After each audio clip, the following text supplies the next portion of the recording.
அனைவருக்கும் வணக்கம். Welcome to abis recipe. இன்றைக்கி இந்த வீடியோவில் உங்கள் கூட ஒரு லஞ்ச் ரொட்டீன் தான் ஷேர் பண்ணிக்க போகிறேன். ஊருக்கு போயிட்டு வந்தோம் அப்படின்னா நிறைய காய்கறி நிறைய திங்ஸ் எல்லாம் வாங்கிட்டு வருவோம். நிறைய காய்கறி அங்கே கிடைக்கிறது, ஊர் பக்கம் கிடைக்கிறது எல்லாமே இங்கே நம்ம சைடில் கிடைக்காது. 3 நாள் யூஸ் பண்ணுற மாதிரி தான் பார்த்து வாங்கிட்டு வருவேன். ஆனால் இந்த தடவை கொஞ்சம் எக்ஸ்ட்ரா வந்துருச்சு. ஏன்னா 3 நாளைக்கு மேலே நான் ஸ்டோர் பண்ணி, ஜென்ரலாக இங்கே வாங்கி காய்கறியே நான் ஸ்டோர் பண்ணி வச்சு யூஸ் பண்ண மாட்டேன். 3 நாளுக்குள்ளே நான் ஃபினிஷ் பண்ணிடுவேன். அப்போ எக்ஸ்ட்ரா இருந்துச்சு அப்படின்னா நிறைய கன்ஃபியூஷன்ஸ் வரும். அதே மாதிரி தான் எனக்கும் வந்துச்சு.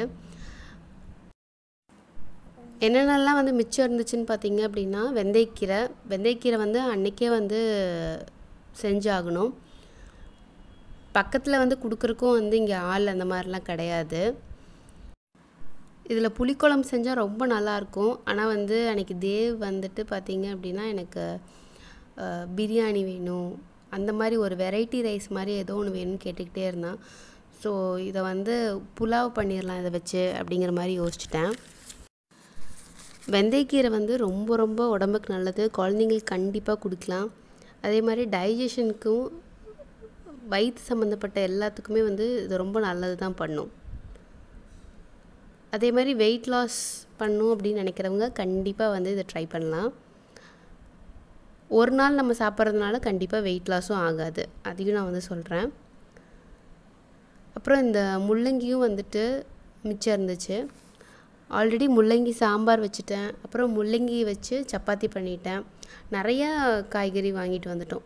ஏன்னா ஒரு வீட்டுக்கு 2 பேர் இருக்காங்க அப்படின்னா 2 முள்ளங்கி இருந்துச்சுன்னா ஒரு நாளில் ஃபினிஷ் பண்ணுறதுக்கு கரெக்டாக இருக்கும். முள்ளங்கி பார்த்திங்கன்னா நிறைய பேர்த்துக்கு சாம்பார் வச்சா மட்டும்தான் பிடிக்கும். ஆனால் முள்ளங்கியில் நிறைய சத்து இருக்குது. அதுவும் டைஜஷனுக்கு ரொம்ப நல்லது தான். ஃபைபர் கண்டென்ட் ரொம்ப ஜாஸ்தி. அதே மாதிரி நிறைய பேர் சளி இருந்துச்சுன்னா இல்லை இருமல் இருந்துச்சுன்னா முள்ளங்கி செட் ஆகாது அப்படிங்கிறாங்க. ஆனால் அதுதான் உண்மையிலே வின்டர் சீசனில் நல்லது. நம்மளுக்கு சளி இருந்தாலோ இல்லை இருமல் இருந்தாலோ தாராளமாக முள்ளங்கி சாப்பிட்லாம். ஸோ இது புலாவுக்கு ஒரு சைட் டிஷ் மாதிரி இருக்கட்டும் அப்படின்னு சில்லி பண்ணிடலாம் அப்படின்ட்டு முள்ளங்கி நல்லா கட் பண்ணிக்கிட்டேன். இஞ்சி பூண்டு பேஸ்ட் போட்டிருக்கேன். அதுக்கப்புறம் கொஞ்சம் மஞ்சத்தூள், நான் கரம் மசாலா தூள் தான் ஆட் பண்ணுறேன். காரத்துக்கு தகுந்த மாதிரி, டேஸ்ட்டுக்கு தகுந்த மாதிரி. நிறைய பேர் மிளகாத்தூள் சேர்ப்பாங்க. நான் கரம் மசாலா போடுவேன். ஏன்னா கொஞ்சம் டேஸ்ட் கொஞ்சம் டிஃப்ரெண்ட்டாக இருக்கும்.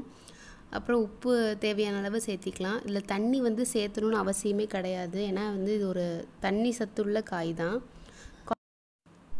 இது கூட கார்ன்ஃப்ளவர் மாவு தான் நான் இன்றைக்கி ஆட் பண்ணியிருக்கேன். ஏன்னா அரிசி மாவு என்கிட்ட இல்லை ஸ்டாக்கு. அதனால் கார்ன்ஃப்ளவர் மாவு மட்டும் போட்டு மிக்ஸ் பண்ணிக்கிட்டேன், ஒரு டேபிள் ஸ்பூன் போட்டு. அரிசி மாவு போட்டிங்க அப்படின்னா நல்ல கிறிஸ்பியாக நம்ம எண்ணெயில் போட்டு பொரிச்சு எடுக்கும்போது அந்த ஃபீல் வரும். இது நல்லா ஊறிடுச்சு அப்படின்னா நம்ம புலாவ் செஞ்சு முடிச்சுட்டு இதை ஃப்ரை பண்ணும்போது கரெக்டாக இருக்கும். நான் நார்மலான அரிசியில் தான் பண்ண போகிறேன். குக்கரில் 2 டீஸ்பூன் நெய் ஆட் பண்ணுறேன். அப்புறம் 1 டீஸ்பூன் ஆயில் ஆட் பண்ணுறேன். ஸோ கொஞ்சம் புலாவ் பிரியாணி டேஸ்ட்டு வரணும் தேவுக்காக அப்படிங்கிறதுனால நீ கொஞ்சம் சோம்பு, அதுக்கப்புறம் ரோஜா இதழ் காஞ்சது, அதுக்கப்புறம் மராட்டி மொக்கு, அப்புறம் பட்டை, கிராம்பு, அப்புறம் பிரியாணி இலை, இதெல்லாம் ஹோலாக தான் போட போகிறோம். ஜாதி பத்திரி, அதுக்கப்புறம் அன்னாச்சி பூ, கடல் பாசி, ஏலக்காய், இதெல்லாம் தான் எடுத்திருக்கேன். ஸோ எண்ணெயும் நெய்யும் நல்லா சூடானதுக்கப்புறம் இது அதில் ஆட் பண்ணிடலாம். நல்ல வாசனை கொடுக்கும். இன்றைக்கி இஞ்சி பூண்டு, அதுக்கப்புறம் கொஞ்சோண்டு புதினா இலை இருந்துச்சு. அது மட்டும் தான் சேர்த்து இன்றைக்கி அரைச்சிக்க போகிறேன். வேறு எதுவும் நான் சேர்க்க போகிறதில்ல. எல்லாமே முழுசாகவே ஆட் பண்ணுறது தான். ஸோ இப்போ இது நல்லா பொரிஞ்சதுக்கப்புறம் பெரிய வெங்காயம் ஒன்று வெட்டி வச்சுருக்கிறதுல ஆட் பண்ணிக்கிட்டேன். இது நல்லா வணக்கணும். பெரிய வெங்காயம் நல்லா வணக்கணும். நல்லா கண்ணாடி பதத்துக்கு வந்ததுக்கப்புறம் பச்சை மிளகா தான் சேர்த்து போகிறோம். இது காரத்துக்கு தகுந்த மாதிரி. ஏன்னா நம்ம புலாவ்னாலே தேங்காய் பால் சேர்த்து தான் நான் பண்ணுவேன். மிளகாத்தூள் அந்த மாதிரி எதுவுமே சேர்க்க போகிறது கிடையாது. அதனால் வந்துட்டு பச்சை மிளகா ஒரு 4 பச்சை மிளகா ஆட் பண்ணிக்கலாம். உங்கள் காரத்துக்கு தகுந்த மாதிரி நீங்கள் ஆட் பண்ணிக்கோங்க. அதுக்கப்புறம் அரைச்சி வச்சுருக்கிற இஞ்சி பூண்டு புதினா இது வந்து அரைச்சி வச்சுருக்கிறதுல ஆட் பண்ணி நல்லா வணக்கிடணும்.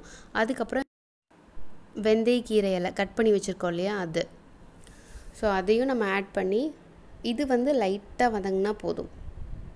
இந்த வெந்தயக்கீரை வந்து நல்லா சுருண்டு வந்துடும், நல்லா வாசனை நல்லா கொடுக்கும் நீங்கள் வணக்குனீங்க அப்படின்னா. அரிசி வந்து பார்த்திங்கன்னா ஒரு அரை மணி நேரம் ஊற வச்சுருக்கேன். நான் வந்துட்டு பாஸ்மதி அரிசி சீரக சம்பா அரிசி எதுவும் யூஸ் பண்ணல, வீட்டில் இருக்கிற சாப்பாடு அரிசி தான் வந்துட்டு யூஸ் பண்ணியிருக்கேன்.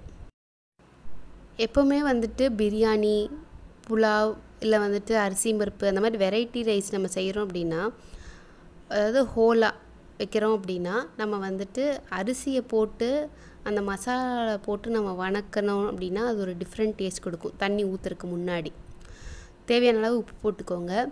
தேங்காய் பால் தான் நம்ம சேர்த்து போகிறோம். தேங்காய் பால் வந்துட்டு யூஸ்வலாக நம்ம அரிசிக்கு நார்மல் அரிசி அப்படிங்கிறதுனால நீங்கள் எவ்வளோ தண்ணி யூஸ் பண்ணுவீங்களோ அவ்வளோ யூஸ் பண்ணிக்கலாம்.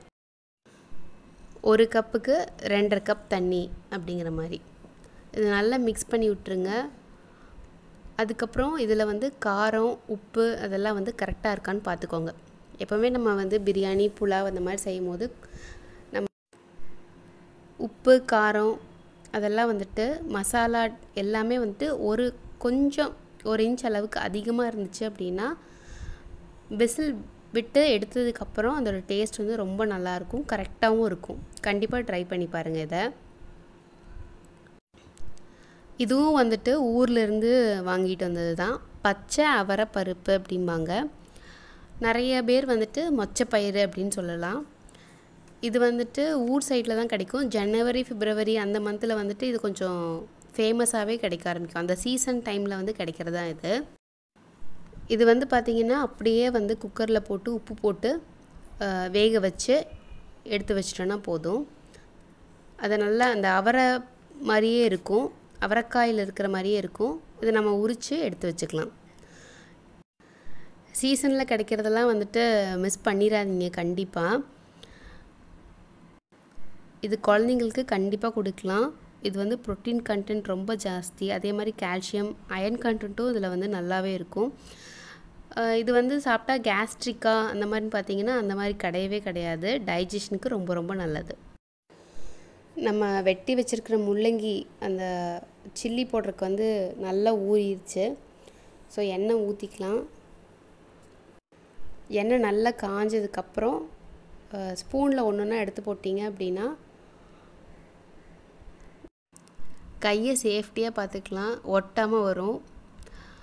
2 பக்கம் நல்லா திருப்பி விட்டு கிறிஸ்பி ஆயிடுச்சுன்னா போதும், நம்மளுக்கு வந்து முள்ளங்கி 65 வந்து ரெடி ஆயிடுச்சு.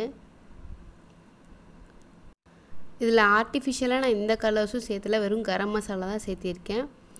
ஸோ அதனால தான் வந்து இந்த கலரில் இருக்குது. நல்ல நீர் சத்து உள்ள காய் அப்படிங்கிறதுனால தண்ணி இதுக்கு தேவையே இல்லை, ஒரு சொட்டு கூட தேவையில்லை. அப்படி குக்கரும் நல்லா வந்துட்டு விசில் அடங்கிடுச்சு. புலாவ் எப்படி இருக்குன்னு பார்க்கலாம். ரொம்ப சூப்பராக இருக்குது. தேங்காய் பால் வந்து எத்தனை பேர் வந்து சேர்த்திக்குவீங்க அப்படின்னு சொல்லுங்கள் கண்டிப்பாக கமெண்ட் செக்ஷனில். ஏன்னா வந்து அதில் அயர்ன் கண்டென்ட் ரொம்ப ஜாஸ்தி, அனிமியா அந்த மாதிரி எதுவுமே வராமல் இருக்கும். நல்லா ஒட்டாமல் உதிரி உதிரியாக வந்திருக்கு. அதே மாதிரி இது வந்து நம்மளோட தலைமுடி வளர்ச்சிக்கும் நம்மளோட ஸ்கின்னுக்கும் வந்துட்டு நல்ல க்ளோ கொடுக்கும். தேங்காய் பால் நான் சொல்கிறேன், அது எந்த மாதிரி வேணாலும் நம்ம எடுத்துக்கலாம். ஸோ கண்டிப்பாக வந்து இந்த லன்ச் ரொட்டீன் உங்களுக்கு வந்து பிடிச்சிருக்குன்னு நான் நினைக்கிறேன். நான் இருக்கிற லெஃப்ட் ஓவர்ஸ் வச்சு நான் வந்து என்ன பண்ண முடியுமோ அது பண்ணியிருக்கேன். இந்த வீடியோ வந்து உங்களுக்கு பிடிச்சிருந்துச்சு அப்படின்னா கண்டிப்பாக வந்து ஒரு லைக் கொடுங்க. மறக்காமல் நம்ம சேனலுக்கு சப்ஸ்கிரைப் பண்ணுங்கள். பக்கத்தில் இருக்கிற பெல் பட்டனையும் வந்துட்டு ப்ரெஸ் பண்ணிடுங்க. அப்போ தான் நான் எப்போல்லாம் வந்து வீடியோஸ் போடுறனோ அப்போல்லாம் உங்களுக்கு நோட்டிஃபிகேஷன் வரும். நிறைய பேர் வந்து நோட்டிஃபிகேஷன் வரவே இல்லைன்னு சொல்கிறீங்க. பக்கத்தில் இருக்கிற பெல் பட்டனையும் அமுத்திடுங்க. Stay healthy, be happy. Thank you.